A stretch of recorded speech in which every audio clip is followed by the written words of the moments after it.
Hello and welcome to Building the Premier Accounting Firm. I'm your host, Roger Connect, and I'm president of Universal Accounting Center.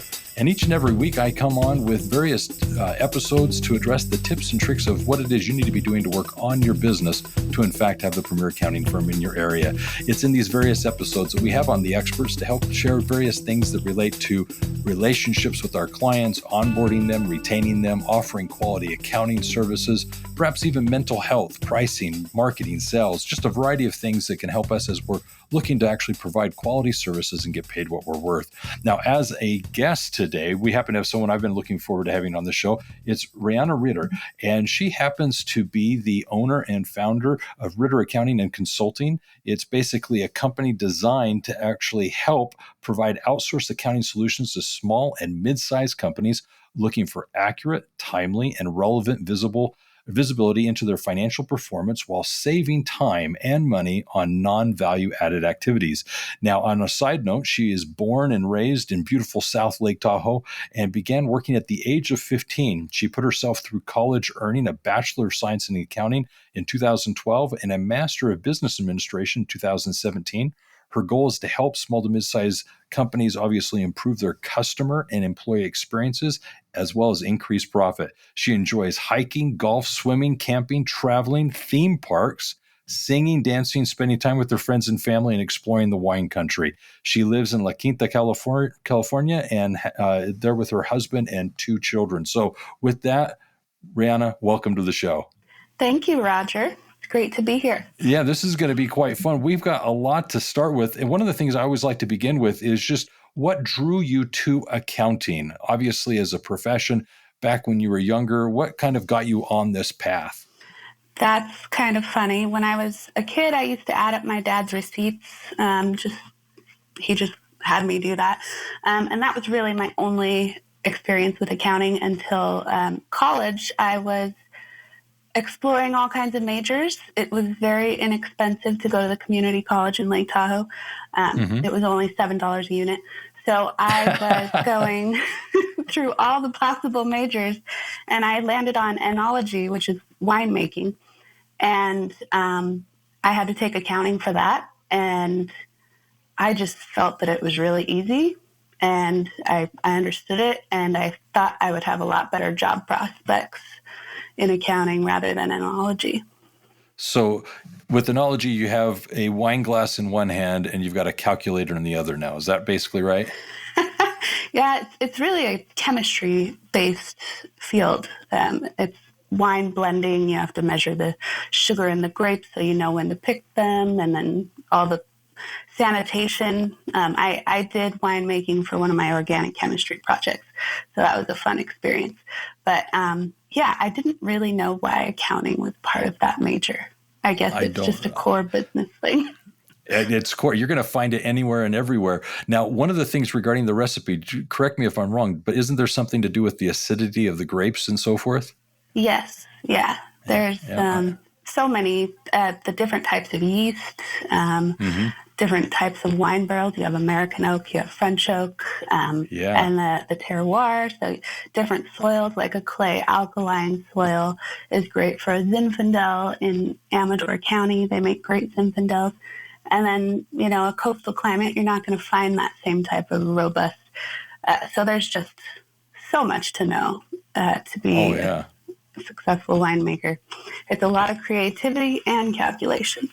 Yes. And what's interesting, I was just watching a show regarding the wine industry, and they were talking about, because of climate change, how things are actually pushing things further north on the planet, in the sense that California wineries, European wineries, and so forth, they're all moving north. And they were talking about, for example, it taking off with wineries in England that far north now. And so It was kind of an interesting little documentary of how, with climate change, the yield time is different, the dryness of the arid areas where the vines are. I mean, it was just kind of a fascinating documentary of how it's actually impacting this entire industry, and it's causing everything to move further north into places that didn't typically have the wineries. So yeah, kind of a fascinating side tangent there. So you get into accounting, you like it, you're in it.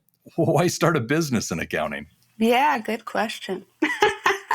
I was working in corporate. And you're still asking yourself that question, right? Yes. So what caused you to start it?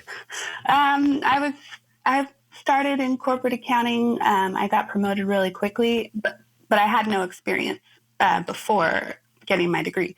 So I had to start at the bottom, do payroll processing, etc. But within 4 years, I was a controller. And I worked at this company. It was awesome. It was flexible. We implemented some new technologies and made things more efficient. And that was the thing that I really enjoyed. And then we kind of went to a standstill. They didn't want to keep implementing things. And that frustrated me. I got really bored. I made things so efficient that I didn't do much. So I was afraid I was going to get really lazy. So I started working on my master's degree and then was recruited by another company to be their controller. And they were changing everything so fast on the technology side that it was causing disasters in the operations side. They wanted to cut sales 5% in 1 month per month. And this is restaurant. So you don't have your employees just don't adapt that quickly to that kind of a change. They need time to adjust to a faster pace of work. So they were just having major issues in drive-thrus. And so that job also wasn't fitting. And my daughter started kindergarten, and I commuted. And where we lived, the kindergarten was a half-day thing, and I just didn't see how I was going to drive back and forth from Marietta to Riverside in the middle of a day, a couple times a day, and have a job. Wow. Yeah. So there's not a lot of opportunity in Temecula, Marietta. They're kind of emerging communities. So my solution was to start my own. And boy, did I not know what I was getting into. What were you getting into? Well, with accounting, I liked it because it wasn't people-centric. It's kind of, I sit in my desk and I do my work, and I just, I reported to my boss. I only had to go over financial statements to like a couple executives. It's public accounting. You are dealing with people that are so personally involved. They're not managers of companies, so they're not unemotional. These are the owners of the business, so they are terrified half the time. There's a lot of convincing required. They have often had bad accounting experiences before, and when they see their numbers, they just kind of don't believe them. So it's just, I really don't like the convincing aspect, and I really don't like I didn't realize how much fear people have around money. Yeah. So what you're describing is you went into it assuming that because it's numbers based, you could just kind of keep this very simple, do the numbers, do the reports, produce the financials, deliver them, and be done with it.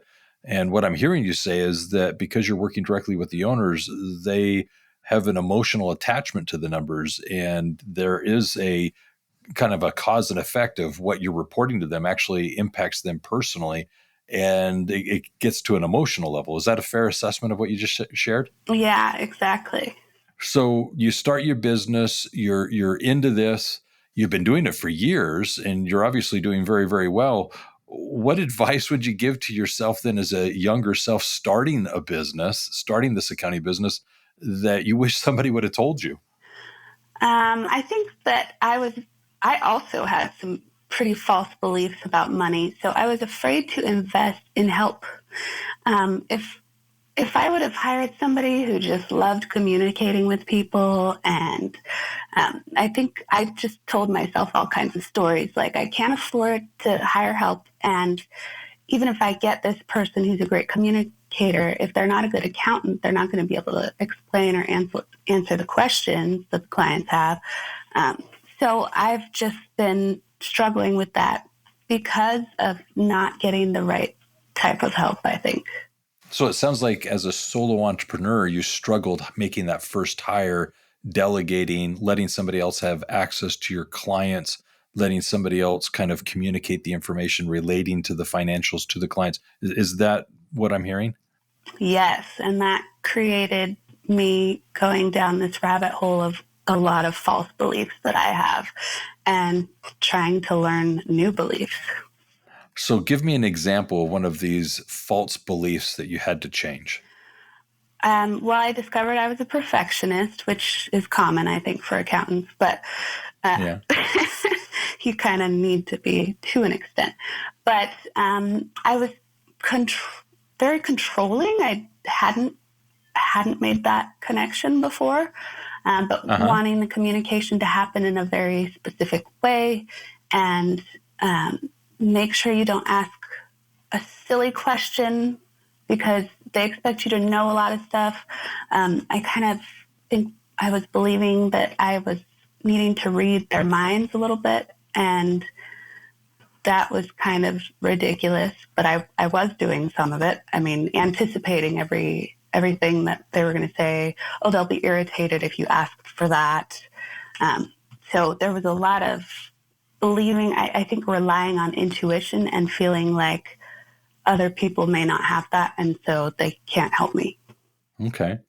So I'm going to probe here a little bit further. So what challenge did you face as you were going through this transition that you had to overcome, and what did you learn from that experience? So I did hire somebody, and he still works with me, and he's excellent. But he lives in India, and so there's an accent and language. It's not really a language barrier because he's fluent in English. He actually speaks more proper than I do, but not allowing him to ask the client questions. So I was creating a bottleneck by I'm doing all the communication, and he would ask me anytime he had a problem. So I had to hire a coach, and I had to learn to just let go and let him go ahead and ask for what he needed. And there are times when the client's like, why do you need that? And they're very annoyed that it's somebody else, but I had set up the business to be that way, and I really had wished that I hadn't. I'm considering rebranding because Ritter Accounting, that's common that accountants use their name, but the clients were very focused on me doing everything because they got used to it, and because I think they could feel an energy of control that I probably exhibited, and they got a little reliant on that. And I had a really hard time getting them to accept that I had employees and that I'm not doing everything, that they can communicate with the employees. And it was partially them, but it was also me setting up that expectation and not realizing it. Yeah, what you just shared, I think, is very, very common. So many of the people I work with do have their name in the business. And by doing so, the customer presumes that that's what they're buying is access to you. And what it ends up being is, as I've coached and trained so many, is either a branding change, as you mentioned, or it's an education to the clients that what you're buying is my process, my system, my approach to the accounting rather than access to me. And so there's a little bit of an education or transition there, but it allows them to keep the name, but you're buying my strategies, my processes, my philosophy versus buying access to me. And that allows you to kind of delegate. But good point on the branding. I know a lot of my listeners are going to be asking themselves this, but you obviously brought up that you've gone overseas. And for some, there's a challenge coming through as to, staffing. They struggle to actually find good quality employees. And so this whole idea of finding a VA, a virtual assistant, finding somebody overseas that can do this, offshoring the accounting. How did you come to the conclusion that this was going to be a good fit for you and make that change? And what has your experience been working with someone overseas? So there were a number of challenges. For one, I didn't know how to charge. I wasn't charging enough. I was doing a lot of things for free. So I could not, and that's another false belief about money that my coach worked with me on. And that could be a whole other topic, but we'll get to that.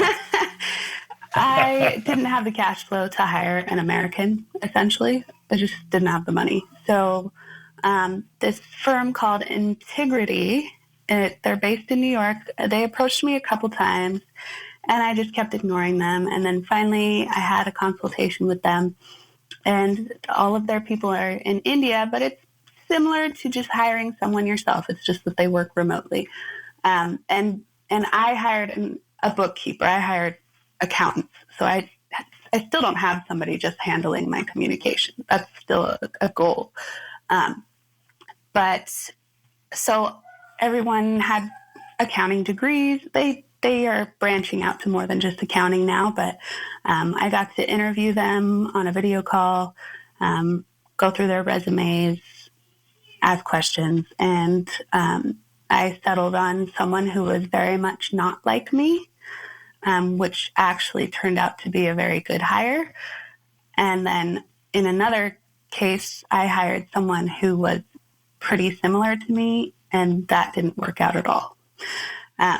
So the time zone difference could be challenging. It was at first. At the same time, I didn't necessarily want my people to be working graveyard, because I have worked graveyard, and that is not the greatest quality of life. So I've been flexible with them about their hours. I let them set what hours they were going to work. They just are consistent about it. And we communicate through chat, Google Chat, email. We've implemented Listio, so now we're getting all the clients into that. And very nice. Yeah, so that it's more secure. But we have a weekly video meeting where we go over anything that we're just having a lot of challenges with getting from clients, or if they need extra help on something they don't understand how to do. I also have Loom, and that I use that to record training videos for the employees, and even for clients now. And sometimes they'll ask a question, and I'll just, we don't want to be going into QuickBooks doing everything for them if they are capable of getting in there. Some of them you don't let in. But so, yeah, Ham has been with me, I think, 3 years. And I have just hired somebody. I hired another girl from the Philippines. She was similar to me. She didn't work out. So I had him send me some candidates that he felt he could work well with. And I hired somebody who works under him, and he basically manages her. Excellent. Well, I can say that not only have many people brought up this whole question of offshore accounting, outsourcing, virtual assistants, but I likewise went through a kind of an experience of, whether or not I could or should. And years ago, made the decision to begin working with a virtual assistant. It's been an amazing decision on how it's worked out, and I've really felt that it's been a great find. And now I work with 3 different companies, getting basically a number of different employees, and so I have quite a few offshore remote people that I interact with, and I'm tickled. I'm just pleased with their enthusiasm for the work. They're very loyal, dependable. I find that they do great. There's one where there's an intimidation factor. I think they're somewhat intimidated working for an American, but I've broken through that barrier. I think they're a lot more comfortable at ease now. So lots of success and praise that I can give for the same type of process. So I like what you've shared there. Thank you. Technology, you brought up technology a little bit. You mentioned things like Listio and Loom.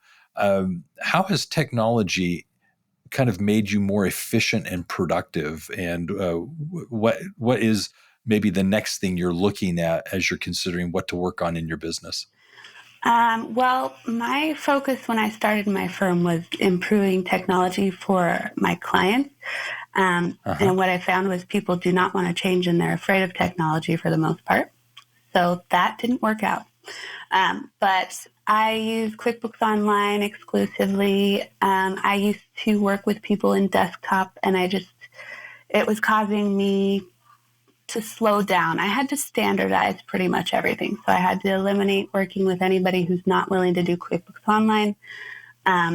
I cannot work with people who will not use technology. I don't do mailing and scanning of things. I don't do manual data entry. So we have everything as automated as we can get it, but I know that that's not true because there's someone I keep seeing at the accounting conferences. I think last name is Slatterly, but she's got the Zapier, automation working between different apps, and so that's where I kind of would like to go. I do use Practice Ignition for my proposals. That made a huge difference for onboarding. It was really time consuming for me to onboard before I implemented that. Excellent. So when it comes to in the future, what you're looking forward to or what you see on the horizon, what do you see changing in accounting, or what are you excited for in the future for your own firm? Changing in accounting, clearly machine learning is something that is happening. And the technology, I still don't see it being able to replace the person who understands the theory behind the accounting and who can explain it to a client. I just don't see that happening. But I love the automation that makes it faster for me. And the value for the client is not in us entering data. It's in us analyzing the statements and knowing what's going on in their business and helping them to make better decisions. Like, we can see through all the transactions where they're spending a lot, where they're not spending. And if we know about technologies, we can share them with them. And I think for my firm, I just want to get someone onboarded that can do that part for the clients, take the client meetings, understand what's going on with the financials, and make recommendations, because I'm the only one who really does meetings now. Gotcha. Well, I like how you shared just a moment ago how accountants aren't going to be replaced. I think that's such a huge thing. For a period of time, people were presuming that through artificial intelligence or machine learning, that all of a sudden we weren't going to be needed or necessary. But you said it very well. At the end of the day, the business owner is still going to need us to interpret this language of accounting so that they can understand what this information is that they're receiving from us. And really, we're the benefactors of so much of the technology. It's simplifying or accelerating and helping us become more efficient and giving us the time, I think, to focus on more client relations, more applications of the information, maybe allowing us to actually work with more clients, but yet still be charging the same, even though we're now accelerating the process using these technologies. So you did a great job explaining how we're not going anywhere. We're still needed. If anything, what's really going to be helpful is, like you were describing, we just become now the experts of what technologies integrate best, work together best to help actually with this story or narrative of the accounting model. So I like all that. Regarding coaching, you've said or mentioned it a few times that you've worked with coaches. How has that experience been helpful to you, and what did you learn working with a coach? It was extremely helpful. Basically, I hired a coach so that I just felt like I was throwing numbers out there when I was pricing, and I knew I was undercharging because I was working too much and barely able to afford help. So she kind of helped me uncover some of the false beliefs around money. It was also, we had one-on-one coaching where she helped me come up with a formula and to charge for things that I was normally giving away free. And like step-by-step implementation. And this is how the conversation is going to go. But there was still a lot of fear that was stopping me from moving forward with some of what she was advising. And so we also had these group meetings with other accountants, and I found that there was so much of that in the other accountants. And there was also just so much burnout and so much disillusionment. Like clients couldn't get abusive almost, just because they're so emotionally involved with the whole money thing. It seemed like there was a period where anytime they had a bad day and it was something around money, because I had fixed fees, they would call me and be like, what are my numbers? And really, they just wanted to have a conversation, not necessarily about the numbers, but I was like, I'm not your psychologist. So I had to change some things in the way that I communicated. So what did you do to create some boundaries with your clients? I sent out some letters, which my coach helped me draft. Not letters, not the mail, but email, explaining that I have these people on board. They are well qualified. We will be all working together. I put us all into a centralized email address. I put on auto replies that my inbox is not monitored, so don't try to get a hold of me there. I had to change my phone number. They had my personal cell number, and they were texting and calling all hours and on weekends. And I had to just be consistent. When they would break the new rules, I would have to refer them to, no, you need to go to him for that. Nope, you need to, and I even had to just not respond for a while. Same with implementing Lisio. Everybody still wants to do the email thing, and it's, not in their best interest. And just explaining why the security is so important. And I think they get the feeling that, because we've done email for so long, there's nothing wrong with it. Why should we change it? And they don't know that in my mind, I was like, well, we shouldn't have ever been doing that. Yeah. Well, just a few highlights from what you shared that I think are so helpful. I've also seen this with my own clients is, one, you start the business and you're using your personal cell phone. It's only natural. But after time, it's now just like you would advise your clients to not commingle personal and business finances. You've got to have a personal phone and a business phone. The phone that you've been using almost becomes now the company phone. And that's the main line. And you go get another personal phone so that all of a sudden people aren't texting and calling all the time. So what you were describing, I've witnessed, and it's really good advice. It's basically trying to make it so that you're not working 24/7 as you were experiencing, right? Yeah, being a slightly sensitive person, if I got a call or a text, it would just take me out of relaxation mode and put me straight into stress mode. And you've got to have at least a solid 24 hours where you're not doing anything related to work. I think that's really important for mental health. And I need at least, 2 days on the weekend. Good.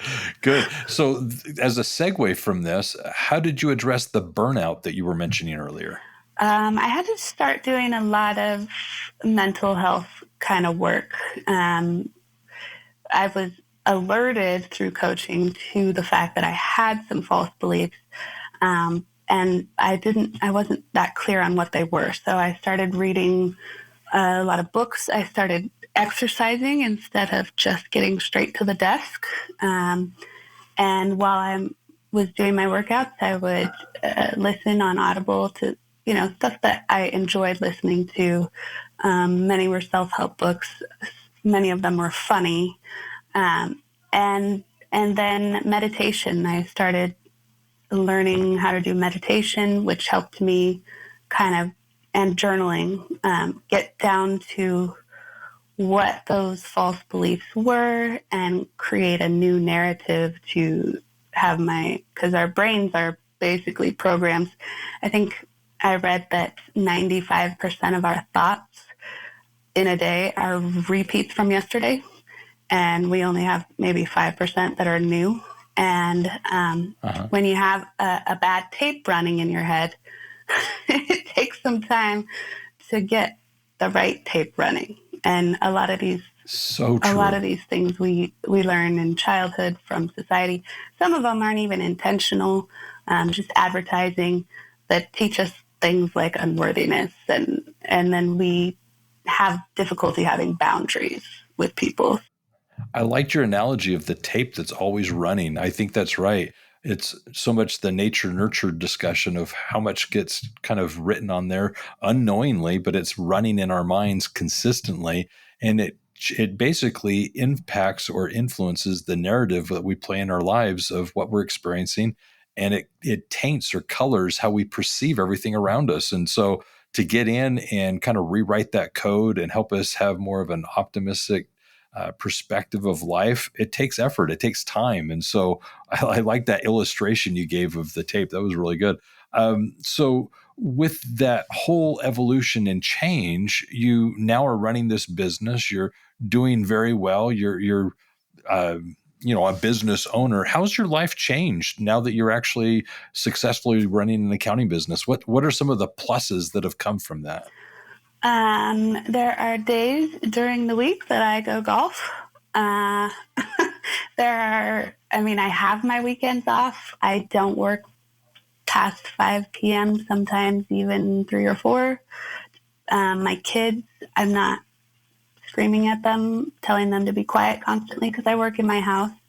I'm actually starting to engage with my kids and try to get to know them and have a relationship with them, whereas before I was just pursuing money all the time, just blindly thinking that money was what I was after.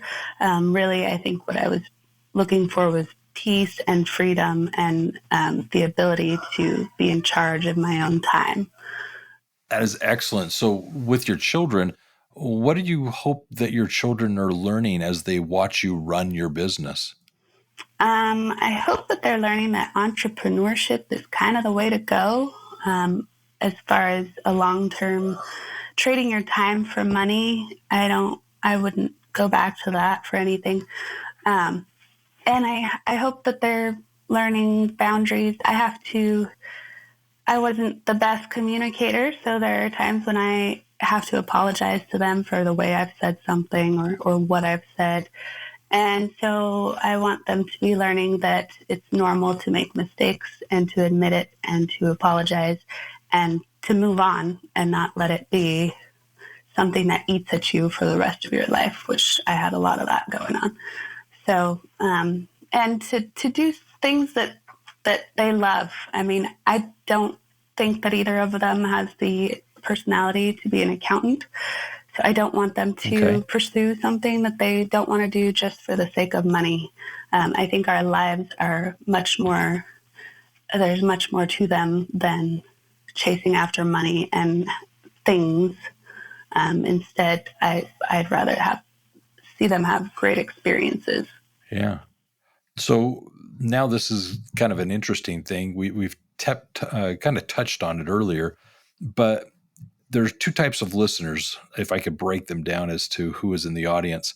I do know that there's a number of very successful accounting firm owners that are in the process of trying to work on their business, and like you, may have had struggles regarding client boundaries. They may be dealing with today issues related to training staff, hiring staff. There's a variety of issues that they may be dealing with that are technology based. What would you say to your peers as you've worked through these issues and have gotten to this point? What advice would you have for them as they work on their companies? I would say that implementations and change are always going to be hard. It requires a commitment on your part, persistence, and getting your people and your clients on board with the message. Something that I wasn't great at was getting my clients buy-in when I'm implementing a new system or a change. I just kind of told them, this is how it's going. And I gave a couple reasons, but it was through email. I don't think that's how you can get buy-in. People maybe need to be a little more excited about the change. So, and I still don't really know how to make people excited about change, but that's something that I should be working on as well. Gotcha. So another facet of the listener base happens to be individuals who are in the startup phase, considering beginning. They're in that phase of of just trying to get their feet wet and find a rhythm to running their business. Oftentimes, I'm aware of people that are in this process that are supplementing an income, doing this on weeknights, weekends. They just haven't gone necessarily full time. What advice would you have for those who are starting out? I would say that I would want to find an accounting system. It's very tempting at the beginning to take anybody because you need money. You're starting out. You think that there's not an abundance of clients in the world. I think we often think we have this scarcity mindset, and that's just not the case. There are plenty of people that need accounting help. There's plenty of everything, really. And so while those fears are going to come in, just know that they're not true. And you might want to find something or someone that's going to help you counteract those things, so that you can really cherry pick who you're working with and the software that you're working with, and definitely do your research on the software.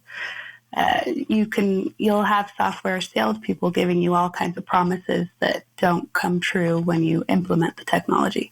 So that's what I'd have. That is excellent advice. The technology question, you're right. There's a lot of shiny objects out there that may be helpful in your business, but maybe not today. Maybe there's something else that's better to be implemented. And I agree. There's a lot of tempting things out there, but there are definitely some accounting professionals that have been very open as to what their tech stack is and how they're running their business. So I like that. The other thing I would also mention is your idea of abundance. I couldn't agree with you more. I think there's that scarcity mindset that really freezes a lot of people as they're getting started, and they're just not seeing what's really in front of them. And there's a lot of opportunity and demand. And although it's difficult in the startup phases, it shouldn't be because of scarcity. So I liked how you addressed that. Thank you for doing that. So I'm going to throw a word your way, and I'm really curious what you would define it as. So when you think of the word freedom, what comes to mind, and how does it apply to you? I don't want to use the word control, but that is the word that comes to mind. Just control of my time and where my energy is being spent.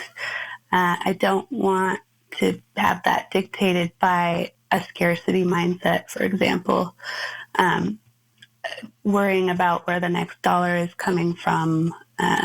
So freedom is peace, having peace of mind, recognizing when that negative tape is running and catching it and changing it, and having an abundance of time. Excellent. Reanna, this has been a wonderful conversation. I'm really excited about what it is we've discussed because I think it's so applicable to everyone listening. So what I'm going to do is I'm going to wrap this up and then come back to you for a closing thought.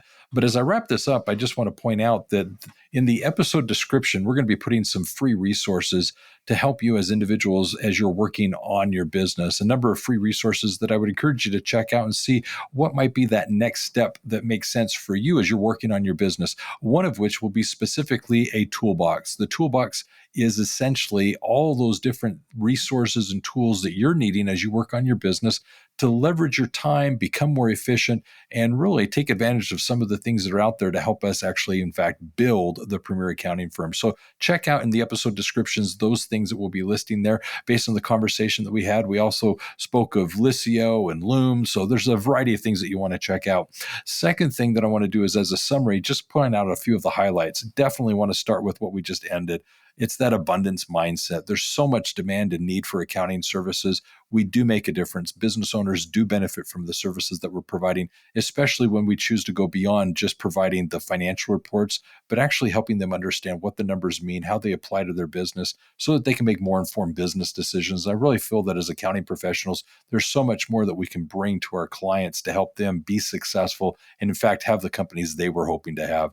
The other thing that I thought was helpful is Reanna was very kind to share some of her insights as to why she started her business and some of the things she experienced while starting, but how she's gotten into using someone offshore and how they've become an integral part of their business, how that's now something that's basically freed her up to grow in other areas. She talked about starting and being willing to invest in the business and put some good time and effort into it, working with a coach. I think coaching is so integral to individual successes. Too often there's a stigma, I think, that's associated with coaching that suggests that something's broken, when in reality, it's just someone recognizing that it can be better. And it's not a matter of saying, I need help. It's saying, I'd like to improve. And that perspective, I think, really changes a lot of people's perspective on what it is they could be doing to better themselves, both personally and professionally. And I like how she was able to kind of draw that into the conversation today. The last thing was obviously the children. I think as adults, we have our children, and as we're running our businesses, we are being watched. And I hope that, like she shared with her children, that they see that they can be successful following their passions, doing what they enjoy and like, and really not just be pursuing the almighty dollar, and in doing so, have that abundance mindset to be happy. So lots of good little nuggets in the conversation today, and I appreciate Reanna sharing those with us. So Reanna, do you have a closing thought for us? Yeah, I think it's important for accountants to remember that they can design their business the way they want it to be. If you hate tax, you don't have to do taxes. I don't do any tax, but I tried to force myself to. I didn't enjoy it, so I stopped doing it. There are many avenues in accounting, so pick the one that works with your skill set so that you don't feel like you're being tortured all day while you're working. That is excellent advice, and perhaps a whole another episode, because it's services. Are you doing bookkeeping? Are you doing accounting? Are you doing tax preparation, tax planning? Are you a CFO? Are you an advisor? I mean, there's so many services in that mix. And then there, on top of that, the niching that you could also do in each area. Love that. Great end to this conversation. So with that being said, let me just kind of wrap things up and encourage you, if you've not already subscribed, please subscribe to the podcast, get the notifications as to each and every week when we release a brand new episode. Go back and check out the past episodes, as we've had guests on that have addressed these topics and many, many more, such as niching and the services that you can be offering and so forth.